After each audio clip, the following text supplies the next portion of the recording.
I found out my boyfriend was getting married when his wedding invitation landed in my WhatsApp group chat, and I was helping him pick out his suit that same morning.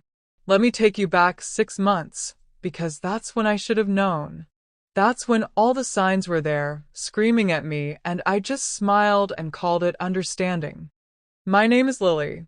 I'm 28 years old, and I work as a teacher in Lagos. I'm the kind of person who always sees the good in people. My mother used to say that was my best quality. Now I know it was my biggest weakness. I met Eric at a friend's birthday party 2 years ago. He was different from other guys, quiet, smart, always reading something. He wore glasses that made him look serious. When he talked about his plans, his eyes lit up. He wanted to build schools in villages. He wanted to change Nigeria. I fell in love with his dreams before I fell in love with him. Our first date was simple. We ate rice and chicken at a small restaurant. He paid. He walked me to my car. He didn't try to kiss me. Instead, he said, "I like talking to you. You make sense." That was it. I was hooked. The first year was beautiful. We talked every day. He'd call me after work, tell me about his day, ask about mine. On Sundays, we'd go to church together, then eat lunch, then sit in his car talking until the sun went down. He never took me to his house. "It's not ready yet," he'd say. "I want everything to be perfect before you see it." I thought that was sweet. He never introduced me to his family. They're traditional. I need to do things the right way, when the time is right. I thought that was respectful. He never posted me on social media. I'm a private person. What we have is ours. We don't need the world knowing. I thought that was mature. Looking back now, I see what I couldn't see then. I was making excuses for him while he was making plans without me. The second year changed things. He started a business, something about importing goods. He needed money to get started. I gave him 300,000 naira, my savings.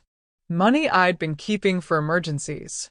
"I'll pay you back in 3 months, he promised. 3 months became 6.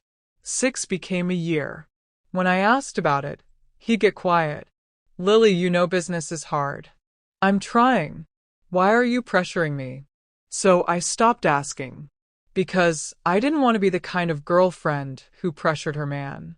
I wanted to be understanding. My best friend Yuzo didn't understand. We were having lunch one Saturday when I told her I'd sent Eric more money. "Lily, are you crazy?" She put down her fork and stared at me. "How much have you given this man?" "It's not about the money." "How much?" "Almost 700,000. She closed her eyes like I'd just told her someone died. "And what have you gotten in return?" "He loves me." "How do you know?" "Because he tells me." Words are cheap, Lily. What has he done? Has he met your family? Has he talked about marriage? Has he introduced you to his people? I shifted in my seat. We're working on all that. These things take time. 2 years isn't time. 2 years is a relationship. Where is this going? He said we'll do introduction next year. He said. But has he done anything? Have you met his mother? His sister? Anyone? I hadn't. But I didn't want to admit that.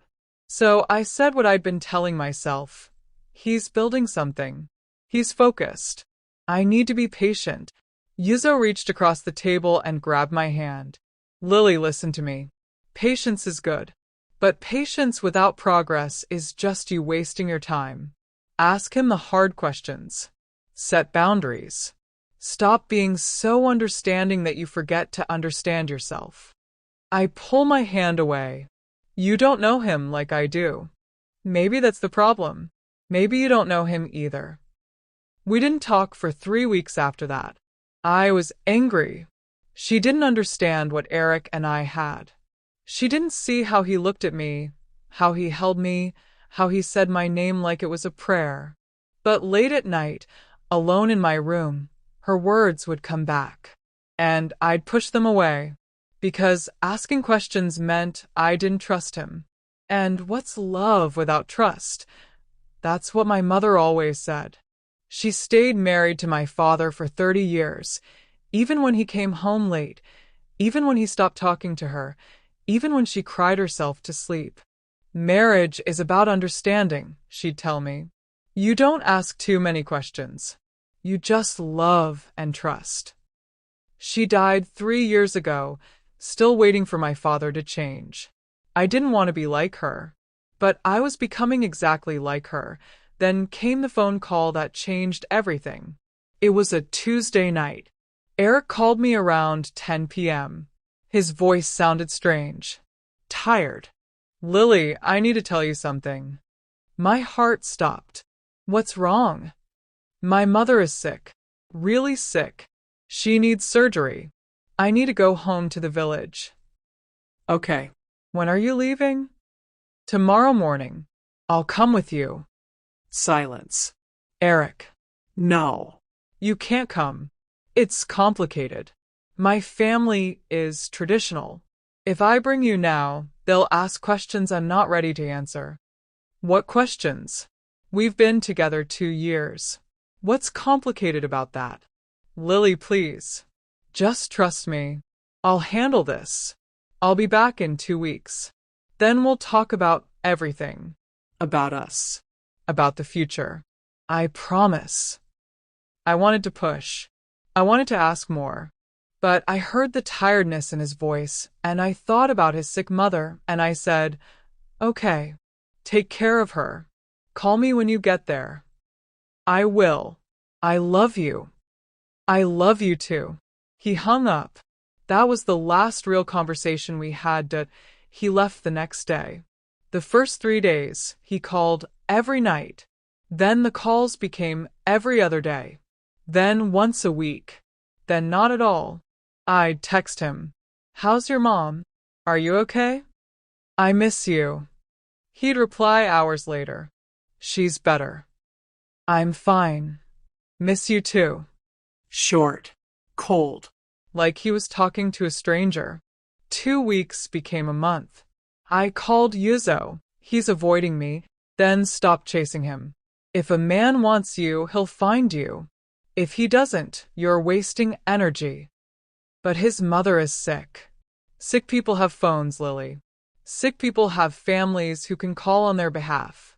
He's not calling because he doesn't want to. You don't know that. Fine. Then go to the village. Show up. See for yourself. I don't even know where exactly he lives. He never told me. Yuzo went quiet. Then she said softly, doesn't it tell you something? It did. But I ignored it. Week 6. Eric finally called. I'm back in Lagos. My heart jumped. When can I see you? I'm really busy. The business needs attention. I've been away too long. Just 1 hour. Please. I need to see you. He sighed. Okay. Saturday.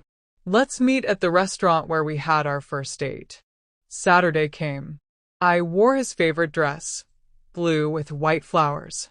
I did my makeup carefully. I practiced what I wanted to say. I was going to ask him the hard questions.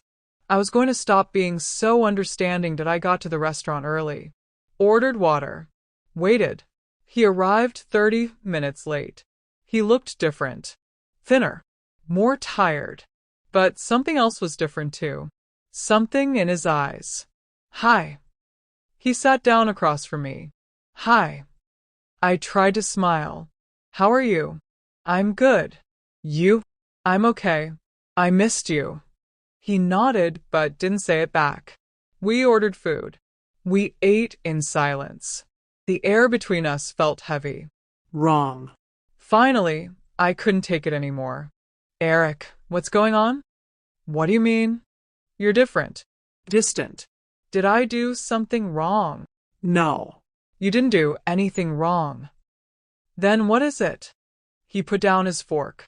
Looked at me. Really looked at me. And I saw it then, guilt. Lily, I need to be honest with you. My stomach dropped. While I was home, my family, they had expectations. They'd already picked someone for me. a girl from the village. Our families have known each other for years. They've been planning this. Planning what? The marriage. The world stopped spinning. You're getting married? It's complicated. It's a yes or no question, Eric. He looked away. Yes. I felt like someone had poured ice water into my chest. When? 3 months. 3 months. I repeated it like I was trying to understand a foreign language. So what was I? What were we? We were real. What we had was real. But not real enough to fight for? He didn't answer. Did you love me? I did. I do. Just not enough. It's not about enough. It's about duty, family, expectations. It's about choice, Eric. You're choosing her. I'm choosing peace. I'm choosing what makes sense. I stood up. My hands were shaking. And I don't make sense? That's not what I meant. What did you mean? That I was good enough to take money from? Good enough to call when you needed support? Good enough to sleep with? But not good enough to marry? People were staring. I didn't care. You spent 2 years letting me believe we had a future. You took my money, My time. my love, and you were planning to marry someone else? I didn't plan it. It just happened. Nothing just happens, Eric. You made choices. You just didn't have the guts to tell me that. I grabbed my bag and walked out. He didn't follow me. I sat in my car and cried until I couldn't breathe. Then I drove home, went to my room, and called Yuzo. She came over with ice cream and tissues.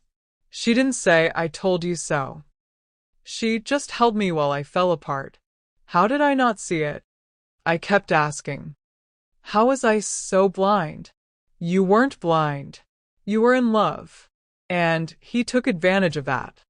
I gave him everything. I know. I believed him. I know. I'm so stupid. You're not stupid. You're human.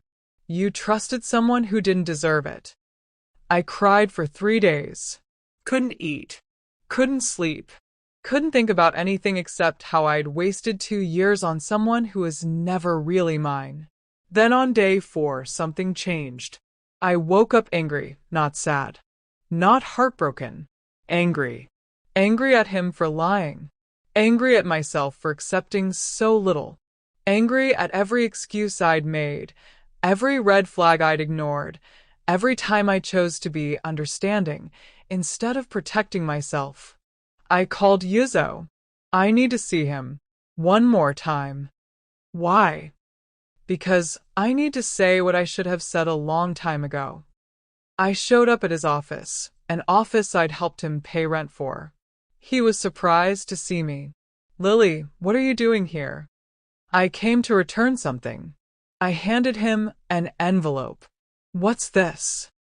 A bill. For every naira I gave you. Every meal I bought. Every time I supported your dreams while you were planning a future without me. 743,000 naira. I want it back. He opened the envelope, saw the detailed list. You can't be serious. I'm dead serious. You have 2 weeks. If I don't get my money, I'm going to your office, your family, and your new wife. I'll tell them everything. Every lie. Every promise you made. Every message you sent me while you were getting ready to marry her. His face went pale. You wouldn't. Try me. I turned to leave. Lily, wait. I stopped but didn't turn around. I'm sorry. I really am. I never meant to hurt you. I looked back at him. You know what's sad, Eric? I don't think you meant to hurt me. I just don't think you thought about me at all. I walked out. He never paid me back, but I didn't go to his family. Not because I forgave him, but because I realized something. Revenge wouldn't heal me. Getting my money back wouldn't heal me.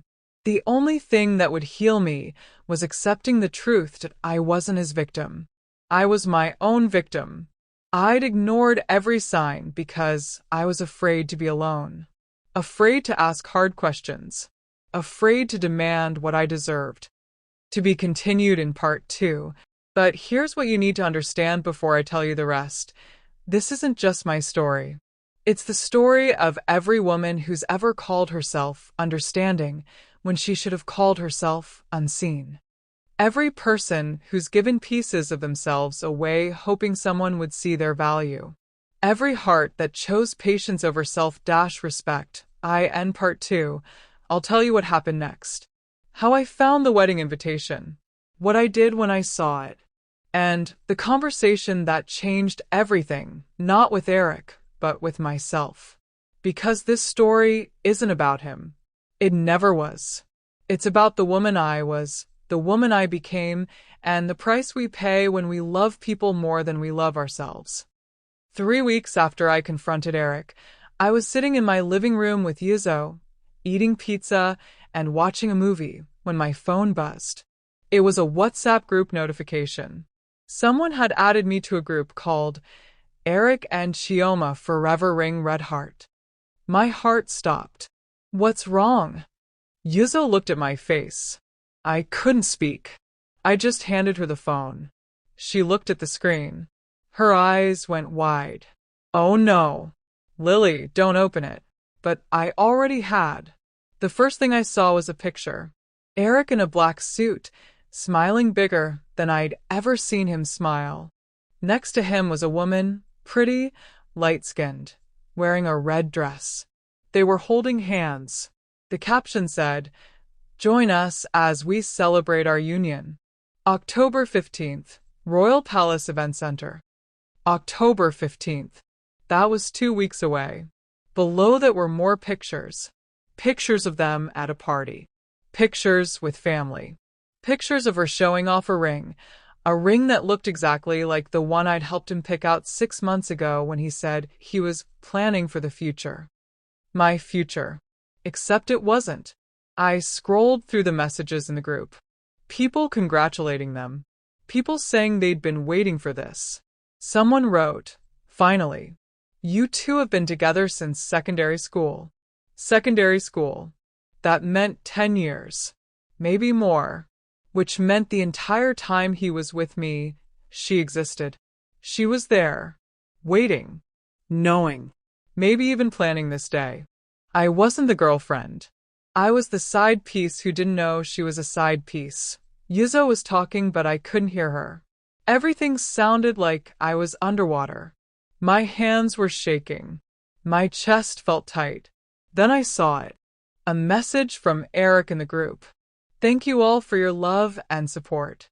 Chioma is my blessing, my heart, my forever. I can't wait to start this new chapter with her. My blessing, my heart, my forever." 3 things he'd said to me. Exact words. Same promises. I stood up, walked to my room, locked the door. And I didn't cry, I screamed. I screamed into my pillow until my throat was raw. I threw things. I punched the wall. I wanted to break something because I felt broken. Yuzo knocked on the door. "Lily, please. Let me in." I opened the door. She took one look at me and pulled me into a hug. "He's been with her the whole time," I whispered.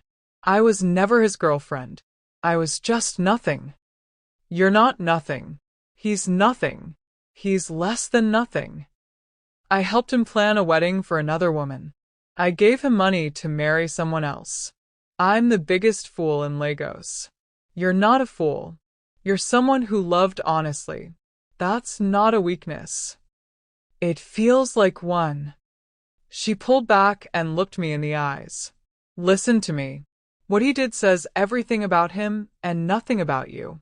You loved with your whole heart. That's beautiful. He's the one who's empty. Then why does it hurt so much? Because you're human. Because you hoped. Because you deserved better and got less. But pain doesn't mean you were wrong. It means he was." I wanted to believe her, but all I felt was shame. The next day at school, I couldn't focus. I taught my class on autopilot. During lunch break, I sat in the staff room staring at my phone. My colleague Janet sat next to me. You look sad. Man trouble? I nodded. Let me guess. He disappointed you? He destroyed me. She was quiet for a moment. Then she said, my mother used to tell me something. She said, a man who truly wants you will never make you guess. He'll never leave you wondering. He'll show up, speak up, and choose you loudly. If you're confused, you already have your answer. But he said he loved me. Words are easy. Actions are truth. Did his actions match his words? I thought about it. No introduction to family. No clear plans. No accountability. No consistency.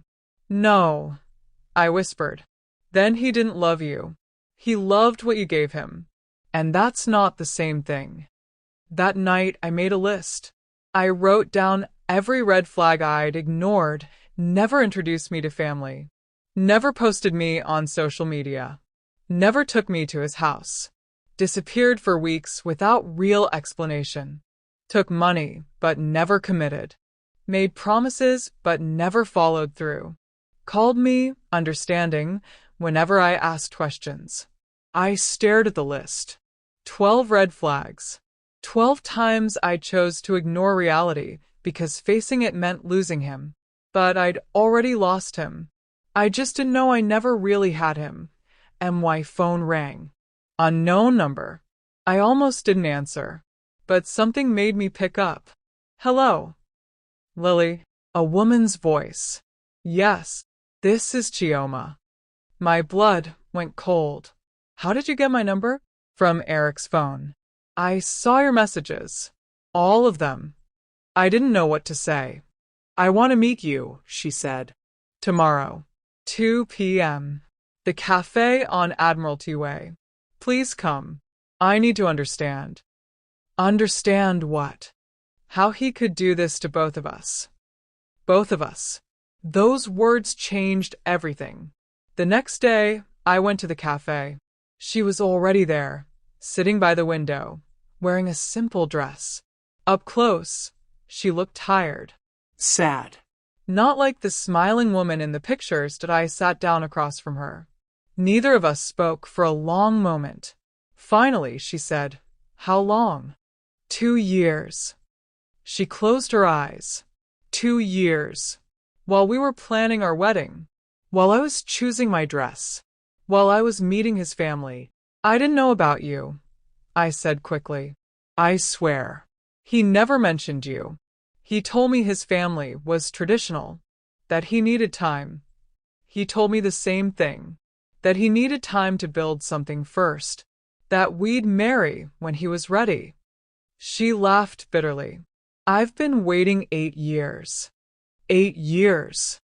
We started dating in university. His family approved of me immediately.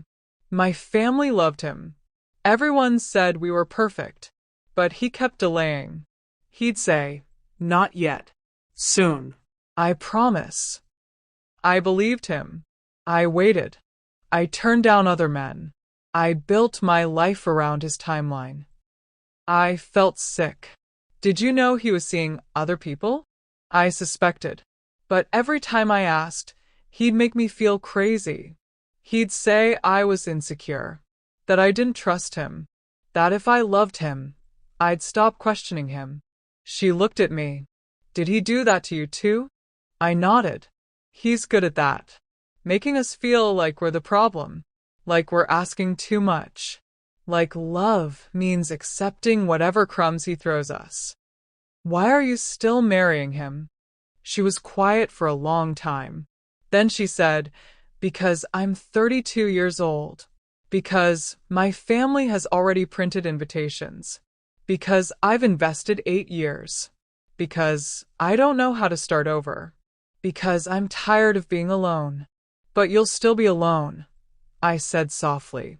Just married. She started crying. I know. But at least I'll have the title. At least people will stop asking when I'm getting married. At least my mother will stop worrying. I reached across the table and took her hand. You deserve more than a title. So do you. But here we are. We sat there, two women who'd loved the same man, both realizing we'd loved an illusion. I'm not going to the wedding, I said. I'm not going to cause trouble. I just want you to know the truth. He's a liar. He's a user. He'll do to you what he did to me. Maybe not today.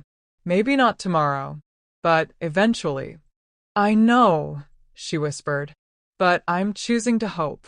Maybe marriage will change him. It won't. People don't change because of ceremonies. They change because they want to. She pulled her hand back. What else am I supposed to do? Walk away now? Embarrass my family? Become the woman who couldn't keep a man? Or become the woman who chose herself? She looked at me like I'd spoken in another language. And I realized she wasn't ready. Maybe she'd never be ready. Some cages are locked from the outside. But some we lock ourselves and we hand the key to people who don't deserve it. I stood up. I hope you find happiness, Chioma. I really do. Will you? I don't know, but I'm going to try. I walked out of that cafe, and I made a decision that I wasn't going to let this break me. I wasn't going to spend the rest of my life wondering what I did wrong. I wasn't going to become bitter or closed off or afraid to trust again. But I was going to change. I called Yuzo that night. I need your help. Anything. I need you to teach me how to ask questions, how to set boundaries, how to love someone without losing myself. It's about time. We spent the next month working on me. She'd ask me questions, and I'd have to answer honestly. What do you want in a relationship? Commitment, honesty, respect. Someone who's proud to claim me. What are your non-negotiables? Meeting family within 6 months. Clear communication. No excuses. No disappearing acts. What will you do if someone crosses a boundary? Walk away. No second chances for major violations. It was hard. I was so used to bending, accommodating, understanding. But Yuzo wouldn't let me hide. Understanding is good, she said. But not at the expense of yourself. You can be kind without being a doormat. You can be patient without being a fool. You can love hard without losing yourself. 3 months passed. I threw myself into work, started exercising, joined a book club, made new friends, went to therapy. My therapist asked me something that changed my perspective. Why do you think you accepted so little? Because I loved him. No. Because you didn't love yourself enough to demand better. That hit me like a punch. You grew up watching your mother accept crumbs, she continued. You learned that love means suffering silently. That good women don't ask questions.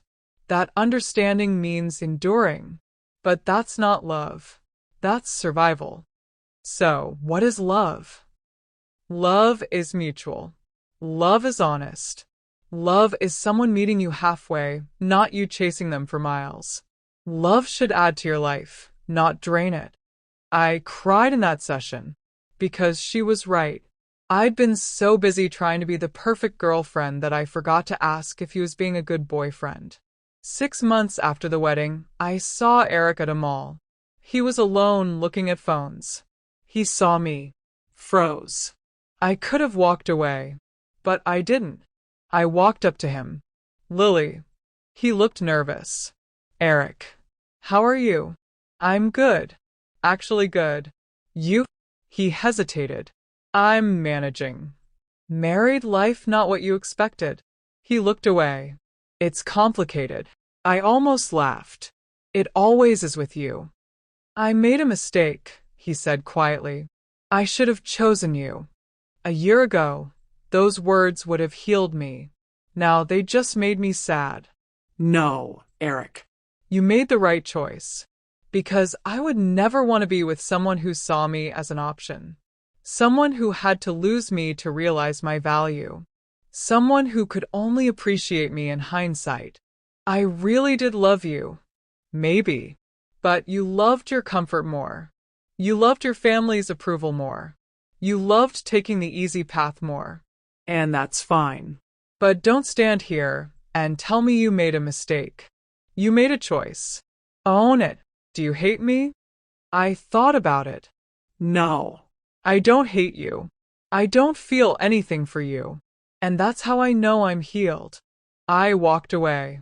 And this time it felt like freedom. That night I wrote in my journal. Today I realized something. The opposite of love isn't hate. It's indifference. And I'm finally indifferent. He's a stranger now. A lesson. A chapter that's closed. I don't regret loving him. I regret not loving myself more. I regret every time I silenced my intuition. Every time I made excuses for behavior I wouldn't accept from a friend. Every time I chose to be understanding instead of asking the hard questions. But I'm different now. I know my worth. I know what I deserve. I know that being alone is better than being with someone who makes me feel alone. I'm not afraid anymore. Not of being single. Not of starting over. Not of demanding respect. Not of walking away when something doesn't feel right. The next man who wants me won't have to wonder if he's chosen. Because I'll ask. And if his answer isn't clear, immediate, and enthusiastic, I'll save us both the time and walk away. I'm done being understanding at my own expense. I'm done being patient with people who don't value my time. I'm done accepting potential over reality. I'm choosing me every single day, in every single way. A year later, I met someone new. His name was David. He was a doctor. Kind. Funny. Direct. On our second date, he said, I really like you. I want to see where this goes. I'm not seeing anyone else. Are you okay with that? Clear. Honest. No games. Yes, I said. But I need to know, what are you looking for? Eventually? Marriage. Kids. A partner. But right now, I'm looking to get to know you. To see if we're compatible. To build something real. How will I know if this is going somewhere? You'll never have to wonder. I'll tell you. I'll show you. I'll introduce you to everyone who matters. I'll make sure you always know where you stand. And if I have questions, ask them. I want you to. A relationship without communication isn't a relationship. I almost cried, because this was what I'd been missing. Clarity. Honesty. Someone who didn't make me beg for basic respect. We've been together 8 months now. He met my family at month 3. I met his at month 4. We talk about the future openly. We disagree sometimes, but we communicate. He doesn't disappear. He doesn't make excuses. He doesn't call me too much when I ask questions. He just shows up. Consistently. Honestly. Fully. And I show up too. But this time, I show up for myself first. Last week, Yuzo and I were having coffee when she said, You're glowing. Like, actually glowing. I'm happy. You deserve it. After everything you went through. I'm grateful for it, actually. For Eric. For the pain. For the lesson. Really? Yeah.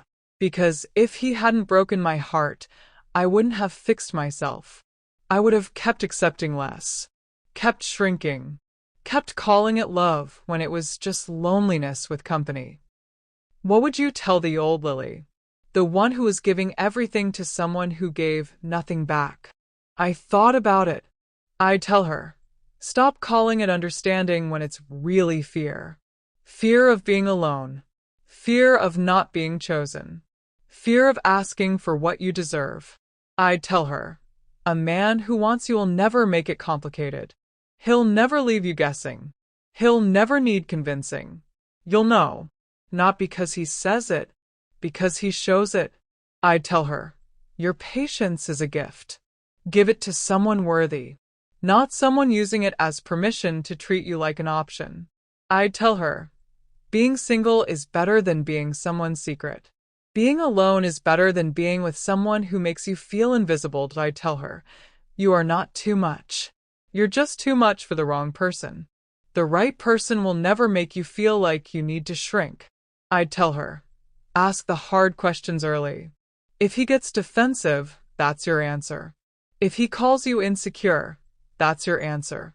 If he makes you feel crazy for wanting clarity, that's your answer.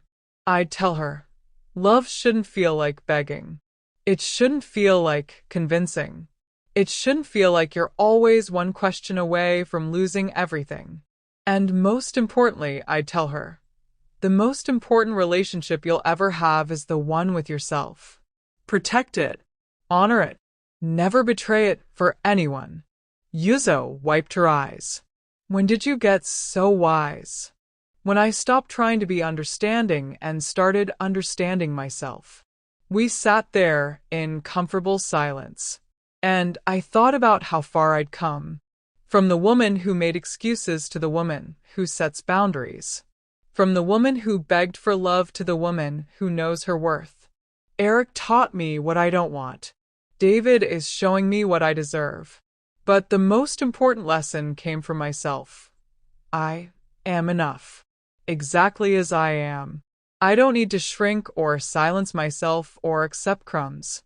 I deserve a seat at the table, not because someone allows it, but because I built the table myself. Asterisk the Yendi asterisk. I still see Chioma sometimes. She had a baby last year. She looks tired, older. Every time I see her, she smiles, but it doesn't reach her eyes. I wonder if she's happy. I wonder if he changed. I wonder if she regrets staying. But I don't ask. Because her journey is hers, just like mine is mine. Some of us learn the lesson early. Some of us learn it late. Some of us never learn at all. I'm just grateful I learned it when I did. Before I lost more than time. Before I lost myself completely. They say love is blind. But I disagree. Love sees everything. It's hope that's blind. Hope that makes us ignore red flags. Hope that makes us call warning signs complications. Hope that makes us stay when we should run. But hope isn't bad.